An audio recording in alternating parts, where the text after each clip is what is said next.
देख रहे हैं जेटी न्यूज झारखंड। हर खबर का कर रहे हैं सीधा पर्दाफाश।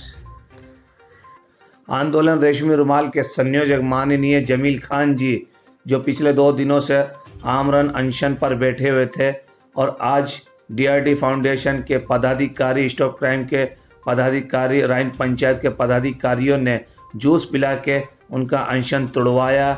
उनका डिमांड यही था जो न्यूज़ 11 और दैनिक भास्कर फर्जी खबरें चला रहे हैं, एक ही समुदाय को बदनाम कर रहे हैं। और इधर भानु प्रताप शाह बीजेपी के विधायक, जिन्होंने कहा था कि हिंद पीढ़ी की कोरोना एक दुकान है। आइए जानते हैं इनसे ही क्या कहा इन्होंने। 3 दिवसीय धरना आज जो डीआरडी फाउंडेशन के लोग यहाँ पे आए हैं आपके धरना स्थल में, और जो धरना चल रहा था और इन लोग बहुत सहयोग के साथ, इन लोगों का कहना है कि अपने धरना को विराम दिया जाए। क्या कहेंगे इसके बारे में डीआरडी फाउंडेशन को आप? मैं बोलना चाहूँगा कि इनके दिल में दर्द हुआ कि हमारे बीच का एक भाई आज भूखे प्यासे बैठा हुआ है। इनके अलावा और भी बहुत सारे लोग, लेकिन मैं इनको धन्यवाद देना चाहता हूँ डीआरडी फाउंडेशन के जो लोग हैं, इसलिए इनकी बातों को मानना पड़ रहा है। मैं अनशन तोड़ रहा हूँ क्योंकि कांधा यही लोग देंगे, कांधा जो देंगे यही आवाम देगा, तो इनके बातों को मैं ठुकरा नहीं सकता हूँ। यही तो मेरी ताकत है और ये हमारे भाई है। जहाँ खेल कूद के जिसके साथ में हम बड़े हुए हैं, रिश्तेदारी है, इनका बात तो हर हाल में मानना पड़ेगा। इससे बाहर तो कोई है ही नहीं, ठीक है। और आखिरी मंजिल के साथ भी यही लोग कांधा ये लगाएंगे। आज उस गरिमा को नहीं संभाल पाए। हद तो ये है कि आज हमारे कौम के एक मुजाहिद मर्द जमील खान साहब ने इसके खिलाफ आमरण अनशन अभी तकरीबन 48 घंटे से अपने घर के छत पर बैठे हुए हैं, ताकि समाज को ये पता चले, वो अधिकारी और सरकार और यहाँ की जो प्रशासन तंत्र है उसको पता चले कि अभी हम मरे नहीं हैं, जिंदा हैं। और तब से लेकर के अब तक इन्होंने ये प्रयास किया। हम सब समझदार हैं, समझ सकते हैं कि 48 घंटों में आमरण अनशन, गर्मी के मौसम में महामारी का दौर चल रहा है, जहां लोग अपने घर को चलाने में बेबस हैं, मगर ये समाज की जागरूकता की मिसाल बन करके खड़े हुए और बता दिया कि जाति धर्म से उठ करके कोरोना है। कोरोना किसी जात से नहीं फैली है। कोरोना को मुसलमान कह के नहीं आप ट्रोल कर सकते हैं, बल्कि ये आज अगर देखा जाए तो इंडिया में पहला मुसलमान शिकार नहीं हुआ है। तो कभी जमाती, तो कभी हिंद पीढ़ी, तो कभी मुसलमान। एक मजाक कर रहे हैं हमारे साथ आप।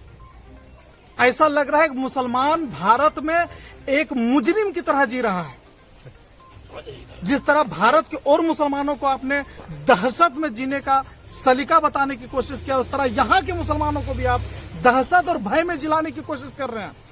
मैं चैनल के माध्यम से और मीडिया के जरिए से, सोशल मीडिया के जरिए से, मैं तमाम सरकारी तंत्र में बैठे हुए लोगों से कहना चाहूंगा, अनुरोध नहीं करूंगा, कहना चाहूंगा कि हमें ट्रोल करने की कोशिश ना करें।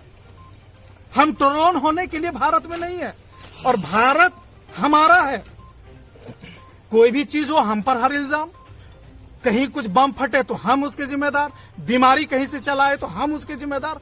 और इनका टारगेट, सरकारी तंत्र का टारगेट होता कहां है? जहां मुसलमान बेल्ट होता है, देश होता है, जहां गरीब मुसलमान एक जगह पर रहते हैं मिलजुल करके, हर समाज के लोग। क्या बताइए, रांची के हिंद पीढ़ी का एरिया का आदमी क्या बिजनेस के तंत्र में नहीं जुड़ा हुआ है?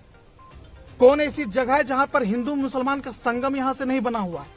उसके बावजूद भी ये नफरत भरी आग एक साजिश के तहत से हमारे बीच फैलाया गया कि देखो मुसलमान से दूरी अख्तियार करो, दूर रहो।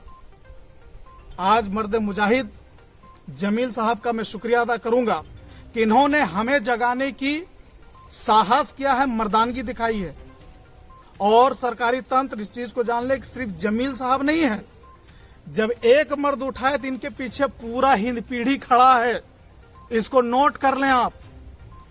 इस 48 घंटे में मुख्यमंत्री से लेकर के डीसी से लेकर के यहाँ हिंद पीढ़ी थाना के सारे आला अधिकारी क्या कर रहे थे कि इतनी भूखमरी के दौर में भी, महामारी के दौर में भी, एक आदमी जो समाज के अभद्र के खिलाफ, गलती और जुर्म के खिलाफ धरने पर बैठा है, तो कम से कम दिलासा देने के लिए, आश्वासन देने के लिए कि हाँ इस कौम के साथ इंसाफ होगा, इनको तसल्ली देने के लिए आना चाहिए। मगर क्या सोच करके आप इन तक पहुंच नहीं बनाए, आने की कोशिश नहीं किए।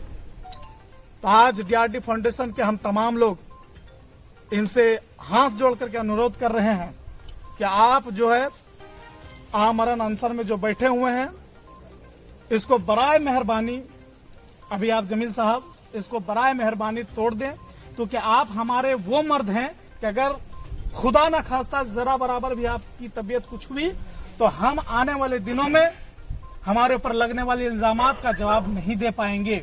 इसलिए आपका अनशन तोड़ना आज जरूरी है। हम आप लोगों से रिक्वेस्ट करेंगे, आपसे रिक्वेस्ट करेंगे।